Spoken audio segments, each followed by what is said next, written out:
देखिए, urban geography और जो सेटलमेंट ज्योग्राफी है आपका, ये सारा सेम ही है। तो इस पार्ट में हम लोग जो बेसिक अर्बन मॉर्फोलॉजी से रिलेटेड जो थ्योरीज़ हैं, ठीक है? आपका ये क्वेश्चन है एक थ्योरीज़ वाला ना, कि क्या-क्या थ्योरीज़ रही हैं, तो हम उसको एक बार पढ़ लेते हैं। बाकी जो mega city, global city, edge city वाला कॉन्सेप्ट है, वो हम नेक्स्ट वीडियो में करेंगे, ठीक है? इसमें हम थ्योरीज़ आपको पढ़ लेते हैं। तो एक तरीके से सेटलमेंट ज्योग्राफी की पार्ट 1 मान लीजिए इसको, ठीक है? This is the part 1 of settlement geography. तो देखिए यहाँ पर सबसे पहले क्या लिखा हुआ है, सबसे पहले यहाँ लिखा हुआ है stages of urban morphology. Urban morphology की क्या क्या स्टेजेस हैं, ठीक है? तो इसमें 3 स्टेजेस सबसे पहले बताई जाती हैं, हिस्टोजेनेसिस, पेट्रोजेनेसिस एंड मॉर्फोजेनेसिस, ठीक है? Histogenesis, पेट्रोजेनेसिस and morphogenesis. Histogenesis means प्रारंभिक विकास की अवस्था, जो पहले विकास की अवस्था हुआ करती थी जिसमें न्यूक्लियस की उत्पत्ति होती है। न्यूक्लियस आप पढ़ते हैं ना, कि एक न्यूक्लियस होता है केंद्र, उसकी, ठीक है? उसके बाद आता है पेट्रोजेनेसिस। पेट्रोजेनेसिस में क्या है कि कई न्यूक्लियस उत्पन्न होते हैं। यहाँ पर देखिए पेन की निब को, ये एक न्यूक्लियस था, इसके बाद धीरे धीरे धीरे धीरे कई न्यूक्लियस बनते चले गए। इसके बाद आता है मॉर्फोजेनेसिस, पूर्ण रूप से विकसित, ठीक है? यानी कई सारे न्यूक्लियस मिलकर एक छोटी सी सिटी बन गई, ठीक है? तो ये हम अर्बन ज्योग्राफी में पढ़ते हैं। सबसे पहले हिस्टोजेनेसिस, पेट्रोजेनेसिस एंड मॉर्फोजेनेसिस। बस इतना याद रखिएगा। हिस्टोजेनेसिस से पता चलता है हिस्ट्री में एक ही न्यूक्लियस था, पेट्रोजेनेसिस में कई न्यूक्लियस बने, और मॉर्फोजेनेसिस में कई न्यूक्लियस मिलकर क्या बन गया, पूर्ण रूप से विकसित एक शहर बन गया, ठीक है? अब आते हैं 6 path of city evolution. City evolution के 6 पाथ बताए गए हैं, ये किसी ने बताए नहीं है अलग से, ठीक है? तो नेक्स्ट है आपका 6 path of city evolution. Sorry, 6 paths of city evolution, ठीक है? सबसे फर्स्ट पर आता है वेस्टर्न डेवलपमेंट प्लान पाथ, दूसरा है post independence non Marxist path. ये आपको याद होते हैं तो ठीक है, लेकिन नहीं याद होते तो आप इतना याद रखिएगा कि 6 पाथ ऑफ सिटी इवोल्यूशंस हैं, ठीक है? इसमें यही इंपॉर्टेंट है। फिर आता है आपका theory of urban morphology. Most important क्या है आपका, कि थ्योरीज क्या कर रही हैं, ठीक है? तो देखिए सबसे पहला आता है आपका concentric zonal theory. Concentric zonal theory किस, अब देखिए प्लीज ध्यान से देखिएगा, पेन की निब के हिसाब से चलते हैं। कोसेंट्रिक जोनल थ्योरी, सकेंद्रीय वलय सिद्धांत किसने दिया था? बर्गेस ने दिया था। साइंटिस्ट का नाम क्या है? बर्गेस। कहाँ के थे? अमेरिकन थे। दोनों ही पॉइंट इंपॉर्टेंट है। कब दिया था? 1923 में। ये भी इंपॉर्टेंट है। बुक कौन सी थी जिसमें दिया था अपनी? अमेरिकन सोशियोलॉजिकल सोसाइटी, ठीक है? ये भी इंपॉर्टेंट है, पूछ लेते हैं कौन सी बुक में दिया था कोसेंट्रिक जोनल थ्योरी? बर्गेस ने, अमेरिकन सोशियोलॉजिकल सोसाइटी, ठीक है? और एक और बुक है इनकी, the growth of the cities and urban areas, ठीक है? The growth of the cities and urban areas, ठीक है? ये थ्योरी किस पर बेस्ड है? शिकागो पर बेस्ड है। शिकागो यूएसए का फेमस क्या है, शहर है, ठीक है? जानते हैं ना आप शिकागो? तो इस वजह से क्या है कि ये आप पूरा ही पॉइंट इंपॉर्टेंट है आपका। मैं फिर बता रहा हूँ, थ्योरी बहुत इंपॉर्टेंट है, एक एक वर्ड, एक एक सेंटेंस बहुत इंपॉर्टेंट है, ध्यान से सब चीज याद रखनी है। किसी नगर का फैलाव रेडियल रूप में, रेडियल क्या होता है? केंद्र से बाहर की ओर। अगर आपसे कोई पूछ ले कि रेडियल फॉर्मेट बताना, कि रेडियल फॉर्मेट दिखता कैसा है, ठीक है? तो ये लोग क्या कह रहे हैं कि सिटी का एवोल्यूशन कैसे हुआ है, बर्गेस कहते हैं रेडियल रूप में। रेडियल रूप में क्या होता है? जैसे मान लीजिए न्यूक्लियस है, जहाँ पर ए लिखा है मैंने, ठीक है? इस न्यूक्लियस से देखिए चारों तरफ को जा रही है ना डी डायरेक्शंस, तो चारों तरफ डायरेक्शन, इस पैटर्न को हम क्या कहते हैं? रेडियल पैटर्न, ठीक है? ये आपका होता है रेडियल पैटर्न। तो इसी हिसाब से क्या कहते हैं कि ग्रोथ ऑफ सिटीज हो रही हैं। मैं फिर बता रहा हूँ, इसकी एक एक लाइन बहुत इंपॉर्टेंट है, आप इसको सीरियल वाइज लेके चले। उसके बाद देखिए आगे आइए, बेल्ट 1 क्या कहती है, ठीक है? देखिए यहाँ लिखा है ना, रेडियल रूप में 5 कोसेंट्रिक जोन्स के रूप में फैला है। अब बेल्ट 1 क्या कहती है? सीबीडी। सबसे पहली बेल्ट जो होती है सीबीडी की होती है, सेंट्रल बिजनेस डिस्ट्रिक्ट। इसे डाउनटाउन भी कहते हैं, देखो इसके अलग अलग नाम है, ठीक है? तो सीबीडी होती है सबसे फर्स्ट बेल्ट, और इसको हम लोग क्या कहते हैं? डाउनटाउन भी कहते हैं। वो गाना सुना है ना आपने, एक गुरु रंधावा का फेमस गाना है डाउनटाउन, ठीक है?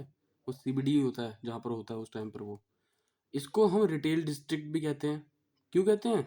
Because it is also known as the heartland of CBD, ठीक है? सीबीडी को ही हम लोग डाउनटाउन भी कहते हैं, ठीक है?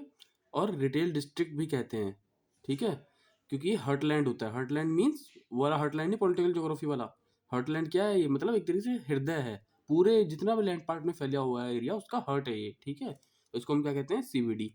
अब देखिए बहुत ज्यादा इंपॉर्टेंट लाइन है, शिकागो में सीबीडी को लूप कहते हैं, ठीक है? न्यूयॉर्क में अपटाउन या डाउनटाउन कहते हैं, वही जो गाने वाली बात बता रहा हूँ आपको, न्यूयॉर्क में, ठीक है? तो न्यूयॉर्क में अपटाउन या डाउनटाउन कहते हैं, और पिट्सबर्ग में गोल्डन टेम्पल। पिट्सबर्ग क्या है जरा बताना। पिट्सबर्ग आपका क्या है, सेम शहरी है, ठीक है, पिट्सबर्ग कहते हैं उसको। यूएसए में भी पिट्सबर्ग है और रशिया में भी पिट्सबर्ग है, कंफ्यूज मत होना दोनों को लेकर के। शिकागो में लूप कहते हैं, न्यूयॉर्क में अपटाउन या डाउनटाउन कहते हैं, और पिट्सबर्ग में गोल्डन टेम्पल कहते हैं, ठीक है। ये पूछ लेते हैं एग्जाम में, बहुत दैट क्वेश्चन आता है कि किसको क्या कहते हैं कहाँ पर। दूसरी बेल्ट होती है zone of transitional. Zone of transitional का मतलब होता है संक्रमण क्षेत्र। इसकी क्या विशेषताएं हैं, मलिन बस्तियां इस भाग में मिलती हैं। यह क्षेत्र निर्धनता और डिग्रेडेशन वैश्यवृत्ति से ग्रस्त होता है। मीन्स एक तो ये वाला काम यहाँ पे मिलेगा, ठीक है, मलिन बस्तियां यहाँ पर मिलेंगी, ठीक है, और निर्धनता वाला जो इलाका होता है, ठीक है। रूमिंग हाउस इस क्षेत्र की विशेषता है। बहुत इंपॉर्टेंट लाइन लिखी हुई है, देखिए आप ये देख रहे होंगे, मैंने ये ब्लू पेन, ये अलग पेन से बाद में ऐड किया है, मैंने इसको अपडेट किया है, ठीक है। बेल्ट सेकंड है आपकी रूमिंग हाउस। इसकी विशेषता, रूमिंग हाउस क्या होता है, छोटे छोटे कमरे जो होते हैं, ठीक है, वो इसकी विशेषताएं हैं। तो आप मान के चलते हैं कि एक तरीके से गरीब लोगों का एकदम से आ गया ना, कि यहाँ बहुत ही ज़्यादा गरीब लोग या वैसे लोग रहते होंगे, तो ये बेल्ट सेकंड होती है आपकी। बेल्ट थर्ड पे आई है zone of independent working man home, यानी ऐसा जोन जहाँ पर इंडिपेंडेंट वर्किंग काम करने वाले लोग रहते हैं।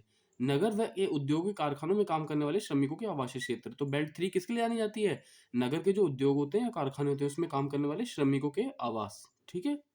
बेल्ट फोर होता है जोन ऑफ बेटर रेसिडेंस। अच्छे किस्म के मकान पाए जाते हैं बेल्ट फोर में, ठीक है। यानी जो अमीर उद्योगपति होते हैं ना, वो कहाँ रहते हैं, वो सीबीडी में नहीं रहते। वो ना ना सीबीडी में रहते, ना बेल्ट टू में रहते, ना बेल्ट थ्री में रहते। वो कहाँ रहते हैं, बेल्ट फोर में। कहते हैं ना शहरी शोर शराबे से दूर एकांत, वहां पर रहते हैं वो लोग। तो अच्छे किस्म के मकान पाए जाते हैं, यानी जितने भी पूंजीपति हैं जिनकी फैक्ट्री कहाँ पर है, अंदर की तरफ है बेल्ट में, ठीक है। वो लोग खुद नहीं रहते वहाँ, रहते कहाँ है, बाहर के इलाके की तरफ रहते हैं जहाँ एकांत होता है।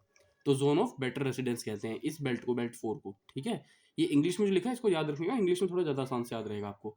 फिर आती है बेल्ट फाइव, जिसे बोलते हैं कम्यूटर जोन। कम्यूटर मीन्स लोगों का आवागमन जो होता है ना, उस जोन को कहते हैं कम्यूटर जोन। आवासीय उपनगर इस पेटी में पाए जाते हैं। आवासीय उपनगर क्या होते हैं, मीन्स जहाँ पर लोग काम करने के लिए रहते हैं और फिर वापस रात को सोने के लिए चले जाते हैं। कहने का मतलब क्या है, देखिए सीबीडी में काम करने वाले लोग शाम को लौटकर रात्रि विश्राम करते हैं। इसे बेडरूम टाउन भी कहते हैं, नगर और ग्राम का मिलन क्षेत्र। तो ये क्या होता है आपका बेल्ट फाइव, नगर और ग्राम का मिलन क्षेत्र होता है। इसे बेडरूम टाउन भी कहते हैं बेल्ट फोर फाइव को। जिसमें क्या काम करते हैं लोग, कि दिन के टाइम तो सीबीडी में जाएंगे काम करने के लिए अपना, ठीक है, और रात के टाइम वापस आ जाएंगे सोने के लिए अपना दिन। तो इसलिए इसको आवासीय उपनगर कहते हैं, किसे, द कम्यूटर जोन वाली बेल्ट को, ठीक है। तो इस चीज की विशेषताएं सारी आपको एक एक लाइन याद रखनी है, ये बहुत इंपॉर्टेंट है, ठीक है। इंग्लिश में आपको याद रखनी है स्पेशली। तो ये था आपका कोसेंट्रिक जोनल थ्योरी, ठीक है, बर्गेस का। अब हम किस पे आते हैं, सेकंड वाली थ्योरी की तरफ चलें। तो सेकंड थ्योरी इसका क्रिटिसिज्म पढ़ लेते हैं थोड़ा सा, क्या है इस थ्योरी का जो बर्गेस ने दी थी। एम आर डेवी, ठीक जोग्राफर हुए हैं ना, ने न्यू हेवन के लैंड यूज का अध्ययन किया था और इस सिद्धांत को अनुपयुक्त कहा। तो ये कह सकते हैं कि बर्गेस के अगेंस्ट कौन रहे हैं, मिस्टर डेवी रहे हैं, ठीक है, ठीक है। तो मिस्टर डेवी जो हैं उन्होंने न्यू हेवन के लैंड यूज का अध्ययन किया था। ये पूछ सकते हैं कि मिस्टर डेवी ने किसके लैंड यूज का अध्ययन किया है, न्यू हेवन, ठीक है।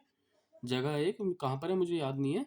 तो इस आधार पर इन्होंने क्या कहा, इसको अगेंस्ट हुए, किसके, बर्गेस के अगेंस्ट इन्होंने क्या कहा, डेवी ने सीबीडी को वर्गाकार या आयताकार माना। कहने का मतलब क्या है, हर कोई सीबीडी को क्या मान रहा है, कि सीबीडी ऐसे है, इस सीबीडी के चारों तरफ ऐसे बेल्ट बनी हुई है, ठीक है। लेकिन वो क्या बोलते हैं डेवी, कि ये भैया डॉट ना होकर के या कोई सर्कल ना होकर के, ठीक है, संकेंद्रीय पेटी, कोसेंट्रिक जोन ना होकर के क्या है, या तो स्क्वायर है या रेक्टेंगल है, ठीक है। ये बात कौन बोलते हैं, मिस्टर डेवी कहते हैं।